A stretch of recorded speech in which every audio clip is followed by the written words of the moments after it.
Bienvenue sur ETV et bienvenue à Question Directe qui reçoit aujourd'hui le professeur Moustapha Kassé. Cette émission sera faite en deux parties. La première partie, on va parler des relations Blaise Compaoré avec Thomas Sankara, que le professeur Moustapha Kassé a connu.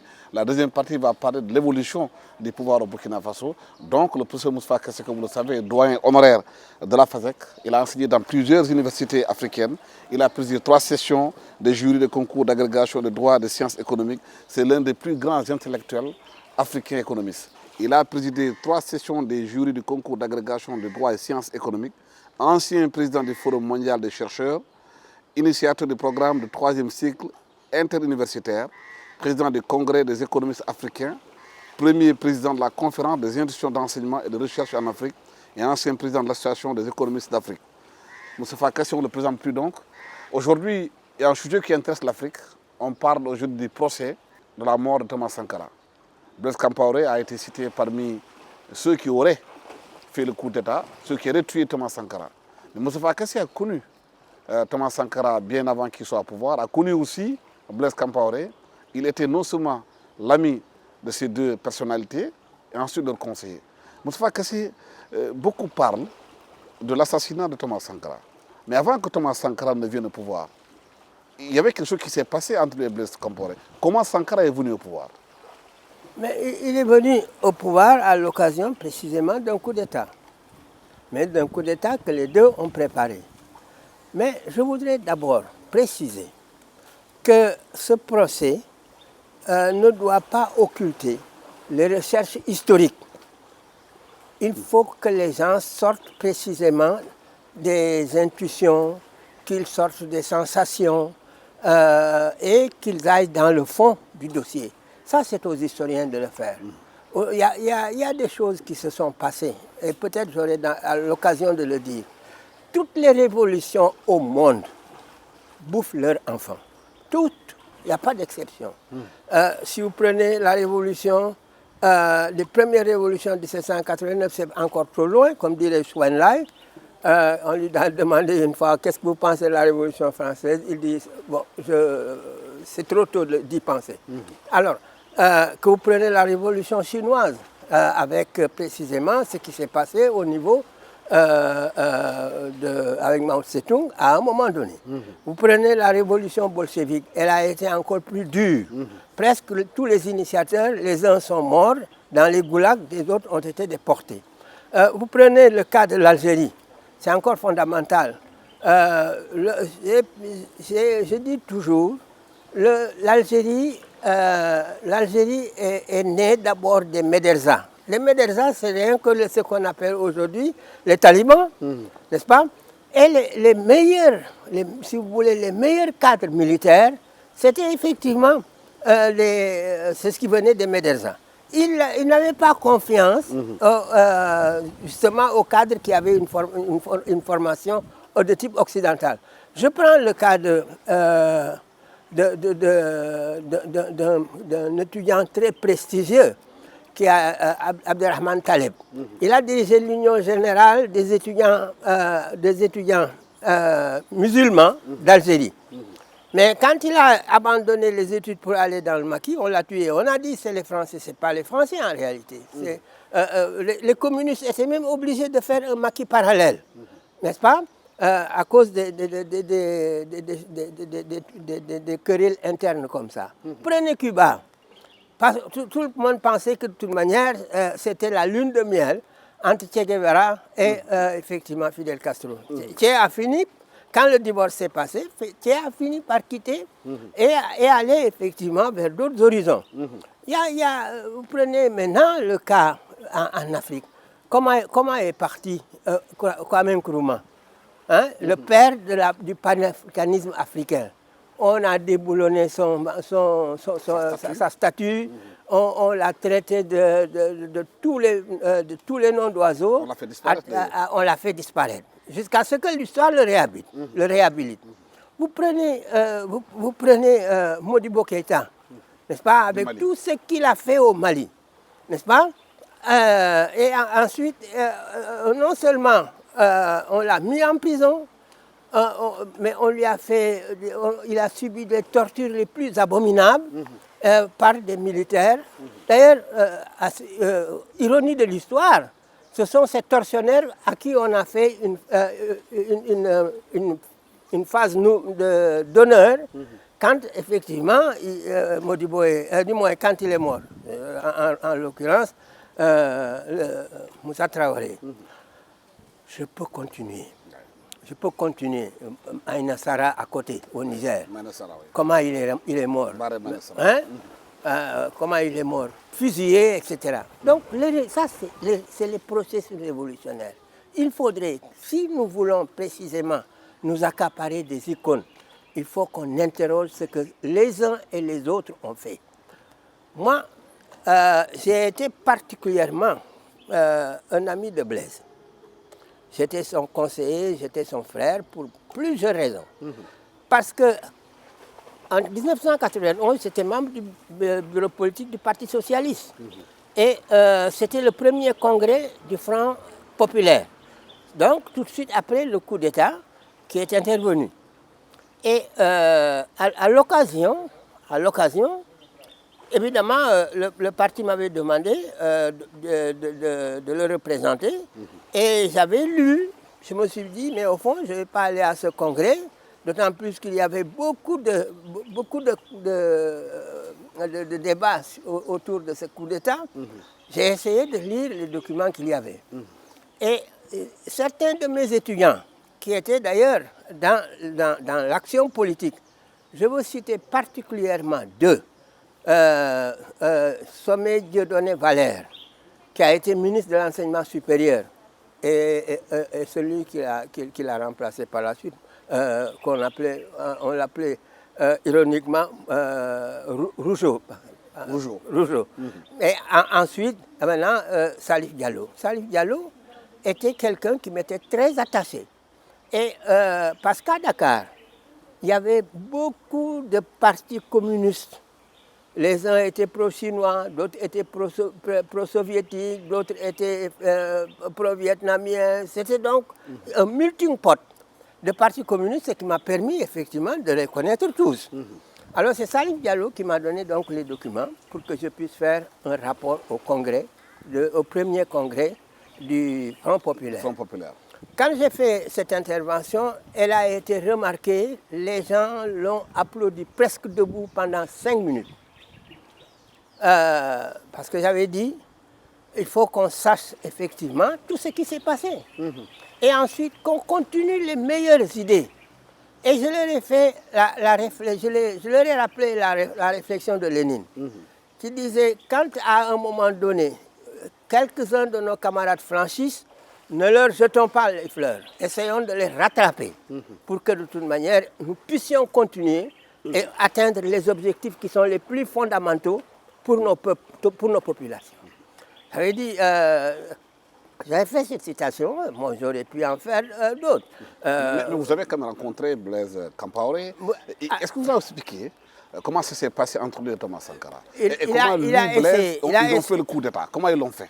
Il a essayé à plusieurs reprises, parce que je vais venir, qu'est-ce qui a surtout fondé notre amitié. Quand j'ai fait cette intervention, il m'a demandé de venir à son bureau. Après le congrès, je suis parti. On m'a dit, mais vraiment, vous avez fait un discours remarquable, etc. Je souhaiterais que vous veniez une autre fois pour que nous puissions discuter. Je lui ai dit, bon, très bien, je reviendrai. Et un jour, Salif Diallo m'appelle pour me dire que le président souhaiterait que je vienne à Ouagadougou. Alors, quand je suis venu, il m'a expliqué ce qui s'est passé. Je lui ai dit, moi je suis très admiratif du charisme de Thomas et de ses idées. Évidemment, les idées deviennent des armes quand elles gagnent les masses. Donc, c'est vraiment... bon. Mais ce n'est pas mon problème. Je lui ai dit, mon problème, ce n'est pas de savoir qui a raison, qui a tort. Ça, c'est l'histoire qui le dira. C'est effectivement d'autres qui vous départageront. Si bien que ça s'est arrêté là. Je lui ai dit, mais maintenant, il me dit, est-ce que vous êtes prêt à m'aider? Je dis, mais il n'y a pas de problème. Moi, je suis disponible. Je fais des consultations un peu partout dans le monde. Si vous estimez que vous pouvez bénéficier de ma science, mais je suis absolument prêt. Je lui ai même dit, vous savez, moi j'ai fréquenté Sékou Touré au moment où il n'était pas fréquentable.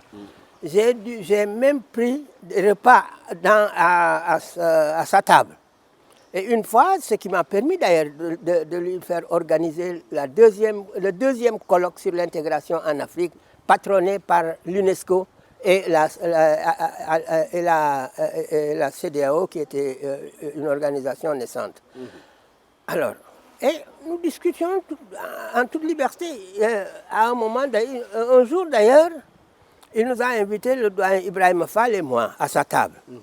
Il y avait Senen de Jeune Afrique. Senen, André Birado. Oui. Alors, qui a écrit d'ailleurs sur Sankara. Exactement, c'était son ami. Ce sont ces gens-là qui ont perturbé les relations entre les deux d'ailleurs. Ah bon? Oh oui, j'en suis persuadé. Alors, Senen lui a posé la question, mais Monsieur le Président, les condamnés à mort. C'est que lui a dit, Ibrahima Fall, moi et Senen et moi, il nous a dit, tous ceux qui sont condamnés à mort sont bien morts. Alors, bon, ça a arrêté la discussion net. Je suis revenu le lendemain pour lui demander, mais il me dit, il y a une seule condamnation qui m'a surpris, c'est celle de Keïta Fodéba, parce qu'il a été d'un apport déterminant dans notre évolution. Et quand tout le monde nous a abandonnés, il était le seul. Et nous avons donc discuté. Je l'ai rappelé à Blaise. Je lui ai dit, mais bon, vous savez, si c'est pour des raisons d'avancement du pays, je suis sûr que c'est ce que Thomas Sankara voulait aussi. Il voulait effectivement sortir ce pays de la misère.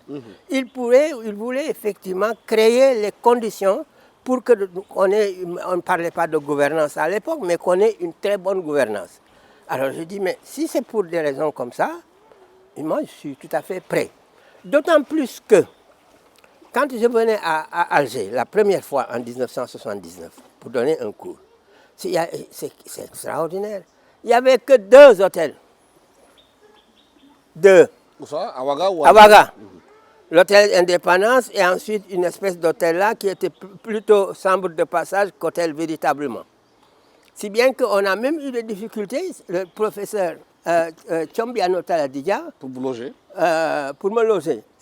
Mais je me suis fait le devoir de venir les aider parce qu'il y avait lui et il y avait un autre Français qui appartenait au Parti communiste que j'ai connu en France, qui s'appelle Jacques Perega, un bon économiste. Et donc qui a tout sacrifié, qui est venu effectivement pour aider le Burkina Faso. Pour aider le Burkina Faso. Je me suis joint à l'équipe, n'est-ce pas, pour que nous puissions effectivement avoir un bon style de formation. Mais Blaise Compaoré vous a expliqué la prise de pouvoir. Comment Thomas Sankara est devenu président du Faso. Il m'a expliqué les divergences qu'ils avaient. Oui, mais avant cela, en prenant le pouvoir, c'est Blaise qui a bloqué le pays avec les commandants de Pau, qui est parti chercher Thomas Sankara en moto. Oui, mais ça, non, parce que Thomas a été condamné quand Jean-Baptiste a pris le pouvoir. Jean-Baptiste, c'était le dernier coup d'État. Il a fait un coup d'État contre Zaï Zerbo, n'est-ce pas? Et justement, Sankara a été nommé précisément comme Premier ministre. Puis ensuite, la brouille entre les deux, je crois, s'est passée. Et il était déjà emprisonné. Bon, ses amis ont fait précisément le coup d'État en question en 1987. Évidemment, si je raconte tout ce qu'on me disait, ça aurait tendance à n'avoir pas de la crédibilité. Hein, on va dire, au fond, c'est l'ami qui parle au nom d'eux. Moi, je n'étais pas payé par le Burkina. Oui. J'ai travaillé, ce que j'ai fait pour le Burkina, je ne l'ai pas. L'investissement intellectuel que j'ai fait pour le Burkina, je ne l'ai pas fait pour mon pays. Tous les programmes de campagne électorale de Blaise Compaoré, c'est moi qui les ai écrits. Je les ai écrits dans mon bureau à l'époque. J'étais directeur du CREA avant de devenir doyen de la faculté des sciences économiques. Petite anecdote, je peux jurer sur ma tombe. Oui. Quand j'ai terminé le premier texte, c'était fondamentalement un texte qui disait il faut rétablir la démocratie au mieux et ne pas faire de démocratie à l'africaine. Permettre, exactement comme disent les Chinois, que 1000 fleurs fleurissent et que 1000 écoles rivalisent. Je dis, ça va être le programme. Maintenant, on mobilise autour de ça et on essaie de voir les programmes applicables. Hein, au niveau des infrastructures, au niveau sectoriel, au niveau de l'agriculture, etc. Thomas avait bien amorcé. Il avait bien amorcé précisément tous ces processus. Il les avait annoncés. Bon, je lui dis donc, ça va être le programme. Si vous voulez, moi, je vais l'écrire. J'ai écrit le programme et je l'ai tiré au CREA, au Centre de recherche économique appliquée. Et quand j'en ai tiré, je lui en ai tiré, je crois, une 50aine d'exemplaires pour que les cadres puissent avoir un document à amender. D'accord? Et Salif Diallo est venu. Il est venu, il m'a dit, le président vous a donné une enveloppe. Je lui ai dit, je ne prends pas. Moi, je ne suis pas parti pour ça. Il me donnera une enveloppe, le jour il me demandera un travail, et avec un contrat précis, il me donnera de l'argent, je mettrai dans ma poche. Il dit non, c'est une participation. Je dis, je te jure, Salif, je ne le prendrai pas. Et je ne l'ai pas pris. Je ne l'ai pas pris. Est-ce que l'argent, qu'est-ce qu'il y avait dans l'enveloppe? Je lui ai dit, retourne ça. Dis-lui que ça, c'est ma contribution, effectivement, à sa première campagne électorale. Bon, c'est comme ça qu'on est parti. On est parti sur cette base-là. Et il m'a quand même, depuis lors, presque adopté ça. Ça l'avait tellement marqué qu'il ne comprenait pas pourquoi.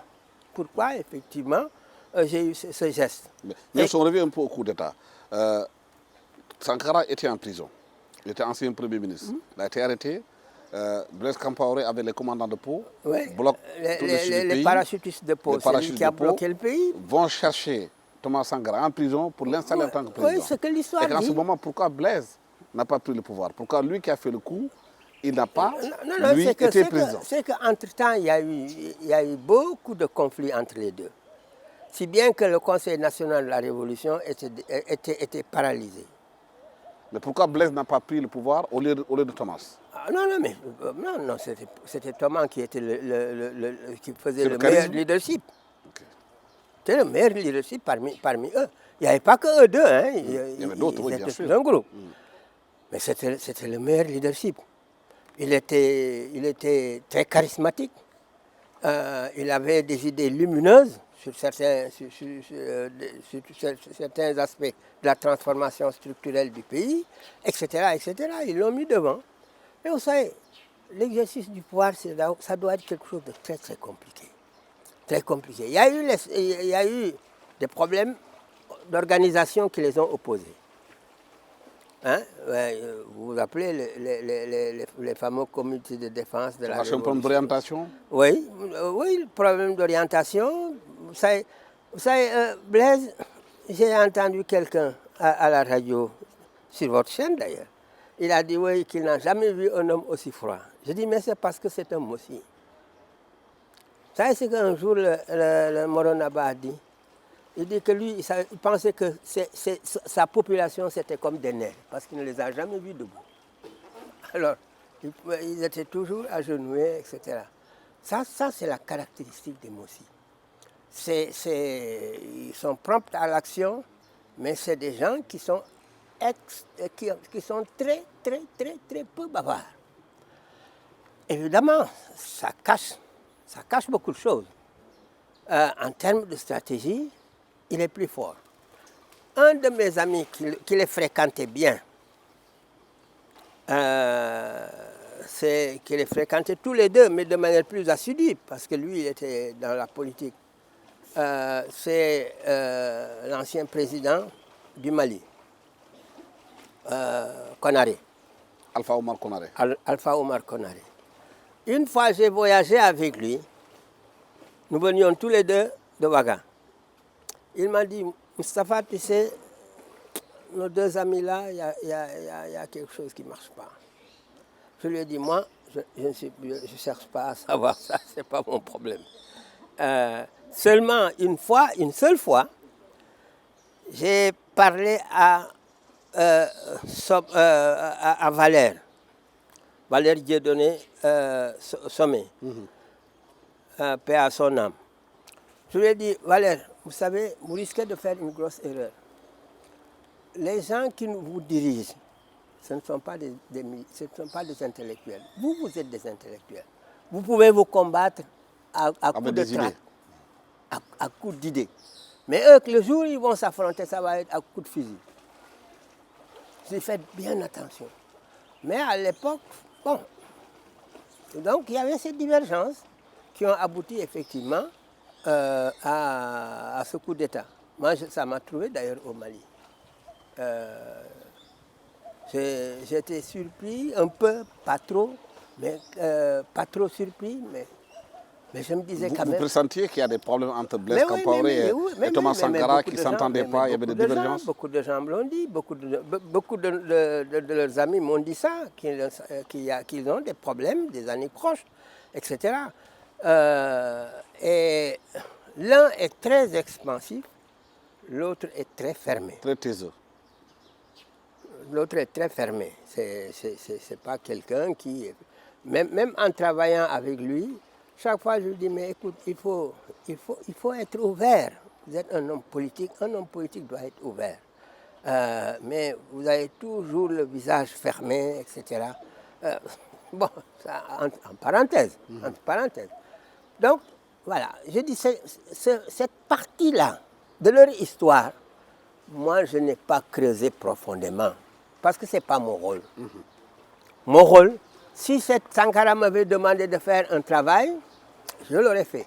D'ailleurs, nous avons organisé à Ouaga, à l'époque, Sankara était président, nous avons organisé un grand colloque réunissant tous les économistes africains sous sa présidence.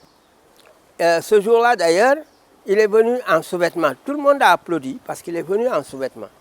Il m'a dit, bon, écoutez, il m'a dit avec l'autre, avec Taladidia Tchombiano, je vais vous aider, je vais vous soutenir. Bon, mais quand même, demain, il faut qu'on se retrouve pour planter des arbres à l'université. Et une petite appréciation qu'il y avait, je lui ai demandé, mais alors, mes étudiants qui travaillent avec vous, il m'a dit, mais des fois, je n'ai pas l'impression que vous les avez bien formés. Bon, on a ri. J'ai dit donc, moi, je n'étais pas venu pour régler cette question. Parce que c'est une question que les historiens doivent régler. Chacun doit être à sa place. Hein? Chacun doit être à sa place. Si nous ne le faisons pas, nous allons avoir effectivement peut-être des désagréments, d'avoir mal interprété tel ou tel aspect des choses, et nous n'avons pas le temps d'aller profondément dans la profondeur des choses, etc. Si bien que, et c'est tellement vrai, que si je prends maintenant tous les commentaires que la presse fait autour de cette affaire, on a l'impression que le peuple s'est soulevé contre Blaise. C'est vrai. Mais le peuple s'est soulevé contre le 3e mandat. Le 3e mandat. Il a fait 27 ans au pouvoir et c'était le mandat de trop. Et nous étions quelques-uns à lui dire il faut effectivement partir. Il faut savoir partir. moi j'ai discuté 1000 fois avec lui sur cette question. Certainement il va m'écouter. 1000 fois. J'ai dit non, il faut partir. Il y a des techniques de bien partir et puis c'est tout. Alors, je sais que dans les discussions qu'on avait, il avait l'intention de le faire.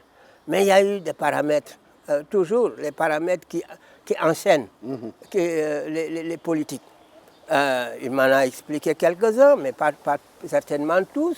Bon, mais en fait, c'est ça qui a amené l'étincelle, qui a déclenché donc justement cette insurrection populaire. Quand on écoute la presse, on a l'impression qu'il y a eu l'insurrection parce que c'est le problème de Sankara. Mais les sankaristes étaient présents dans toutes les élections. Ils n'ont jamais fait plus de 5%. Je les respecte beaucoup. Où est le peuple? Bien le peuple qui vote. Bon, c'est vrai, ils ont dénoncé bien des fois les tricheries, comme on dénonce dans toutes les élections africaines. Aucune élection africaine n'est propre. Aucune. Que ce soit au Burkina ou ailleurs. Donc, je me dis au fond, vous voyez le biais d'interprétation que les gens prennent aujourd'hui. On dit, ah, c'est un assassin, etc. Bon, voilà, et puis c'est à un moment donné, le peuple s'est révolté parce qu'il y a l'impunité. Écoutez bien ce que dit Mariam Sankara. Elle est d'une modération extraordinaire, cette dame. Elle a fait ses études, moi j'étais son assistant. Quand elle était à la faculté des sciences économiques. Elle a fait ses études ici. Mais elle est d'une modération formidable, d'un tranquille extraordinaire. Et chaque fois, elle dit, nous voulons précisément faire notre deuil. Il faut que nous sachions ce qui s'est passé exactement. D'autant plus que c'était deux amis qui étaient ensemble, même jusqu'à l'implication de leur propre famille. Alors, je dis donc, ça n'a rien à voir avec ce que certains activistes précisément racontent. Absolument rien à voir. Et moi, je peux dire quels sont ceux qui ont travaillé profondément à cette insurrection.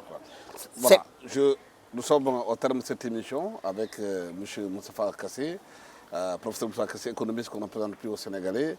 Vous le savez, il a travaillé au Burkina Faso, il connaît bien l'histoire des relations entre Blaise Compaoré et Thomas Sankara. Aujourd'hui, il est témoin, il raconte l'histoire.